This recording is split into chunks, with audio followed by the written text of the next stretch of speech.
encadrer le mobutisme, et ces gens-là sont considérés plus riches que ne l'était Mobutu. Et ce que je dis pour le président Mobutu, je risque de le dire aussi pour le président Kabila. Parce qu'il y a des opportunistes qui croient que gouverner veut dire mentir, piller, et lorsqu'il y a celui qui bouge, qui veut répliquer, il faut le réprimer.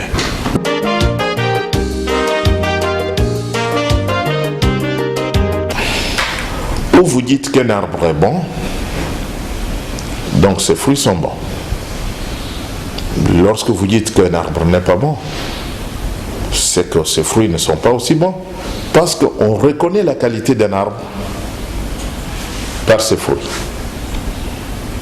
Et tout ce qui est impuni est donc permis.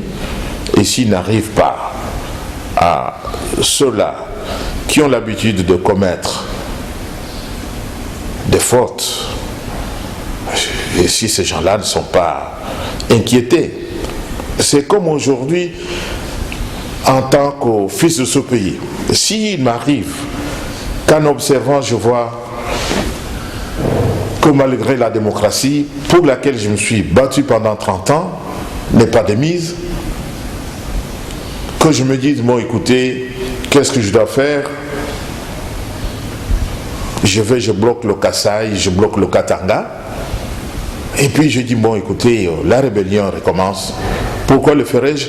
Je peux le faire parce que j'ai constaté que ceux qui avaient commis ces mêmes crimes sont libres et ne sont pas inquiétés. Malheureusement, pour moi, je ne suis pas de ceux-là qui peuvent tuer même la mouche congolaise. Je suis un démocrate, je souscris dans la direction de la démocratie et j'avais toutes les possibilités de faire ce que les autres ont fait. Je ne l'ai pas fait. Donc voilà, je souhaiterais à ce qu'on mette un cadre en place qui fera que la démocratie soit perceptive.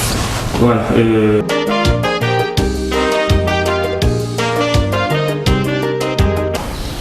Il faut s'ouvrir. Voyez-vous, aujourd'hui on vous parle de l'Europe. Et si vous saviez ce qui s'était passé entre l'Allemagne et d'autres pays, c'est-à-dire la France, la Belgique, Hollande, tout ça, et ces gens-là ne pouvaient pas se permettre de s'asseoir autour d'une table et parler le même langage. Et dans la vie, il faut savoir avancer et pour le bonheur des générations à venir.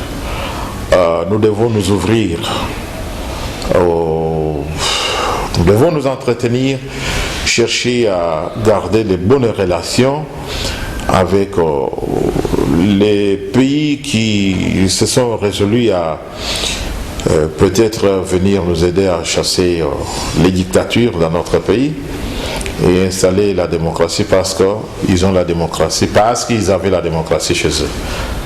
Mon œil. Et j'aimerais bien qu'on se mette autour d'une table et qu'on parle, et tout en s'organisant aussi du point de vue interne.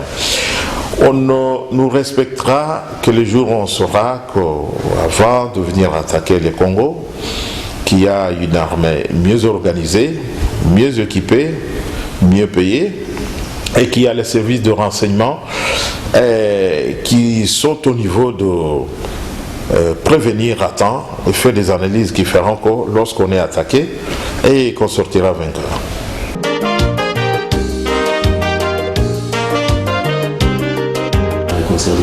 Je vous ai dit tout à l'heure que l'autofinancement pour moi c'est le prélèvement d'une partie de ses avoirs personnels, c'est-à-dire l'épargne. Lorsqu'on veut reconstruire ce pays, nous avons besoin de capitaux frais.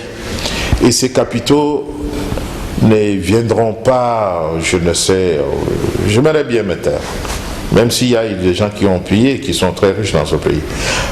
Nous devons y avoir une bonne politique, une bonne relation avec l'Occident. Nous devons travailler avec tous les pays et garder, surtout favoriser la bonne diplomatie qui feront de sorte à ce que nous nous développions et que ceux qui viennent nous aider trouvent leur part. Vous savez, investir, tout d'abord, on investit pour réaliser les profits. On ne peut pas interdire à celui qui amène son argent de réaliser le profit et le traiter de voleur. Non. Moi, je suis un villageois. Moi, j'ai grandi au village.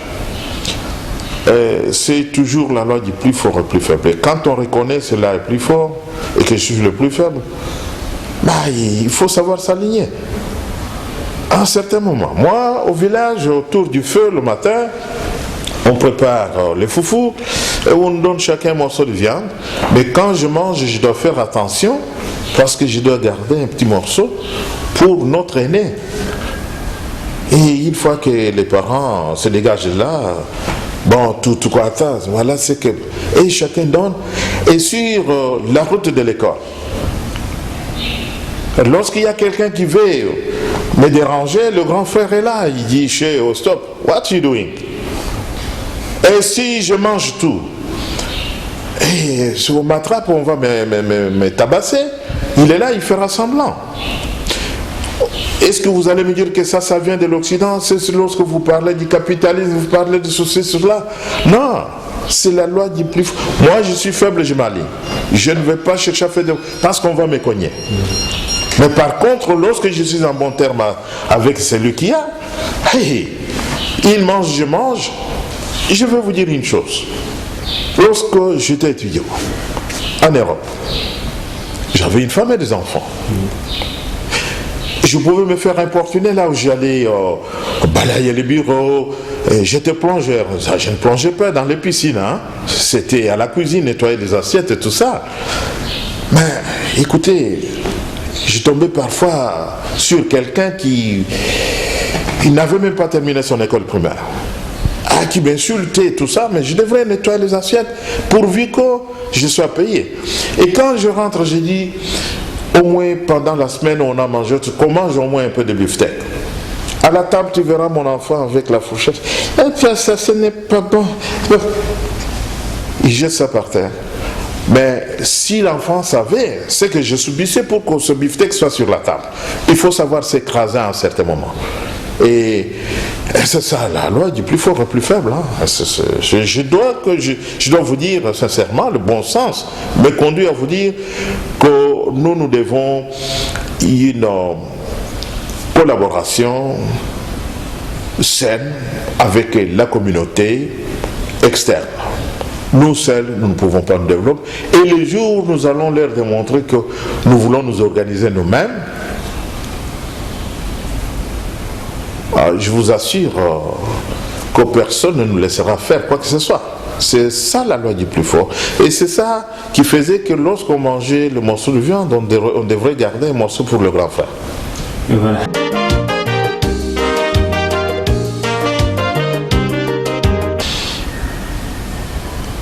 Il faut tout d'abord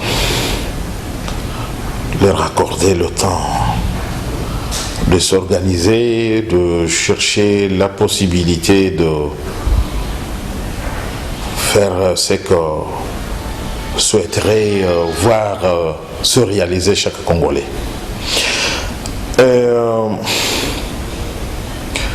Il ne suffit pas parce qu'on est de l'opposition, qu'on cherche à déstabiliser les gens qui sont bien intentionnés, qui souhaiteraient peut-être réussir là où les autres ont échoué. Et il faut leur donner un peu de temps. Mais vous savez que s'il arrive que ces gens cherchent à redissiver, pour ne pas répéter ce qu'ils ont fait dans le passé, on le saura en rien de temps. Il suffit 2-3 mois, on peut bien déjà comprendre que, sincèrement, cette personne est bien intentionnée ou il veut nous traîner encore dans la boue. Parce que le président parle de l'État moderne. J'ai compris, c'est ça ses intentions. Mais qu'il sache ceci. Depuis le début du siècle, les missions de l'État moderne, c'est-à-dire un État de droit, se sont de plus en plus diversifiés tout en entraînant ses objectifs vers une croissance économique qu'il doit atteindre. La croissance économique est dans une large mesure fonction de l'investissement.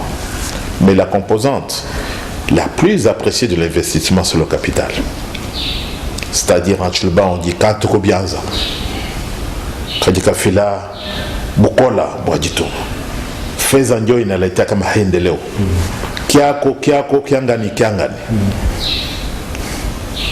C'est-à-dire pour canaliser les aspirations d'un État moderne, c'est-à-dire un État de droit, il nous faut toujours le capital. Je reviens sur la même question. Le Congo est-il en mesure d'autofinancer sa reconstruction? Si la réponse est non, nous devons une bonne relation avec la communauté financière internationale qui souhaiterait à ce que les droits de l'homme soient respectés. On ne doit pas toujours... J'ai déjà eu des embêtements tout simplement parce que je ne parle pas le même langage avec ceux qui nous gouvernent, tout en sachant que ce que Jean-Oscar Ngala-Moulme est en train de dire est vrai. Ça relève des droits de l'homme. Les droits de l'homme dit, et la démocratie dit qu'il faut parfois être à l'écoute de celui qui vous contredit. Parfois il a des matières, il peut vous livrer quelques secrets qui peuvent vous permettre de rayonner ou bien de réussir le projet que vous avez en cours. Comprenez-vous cela?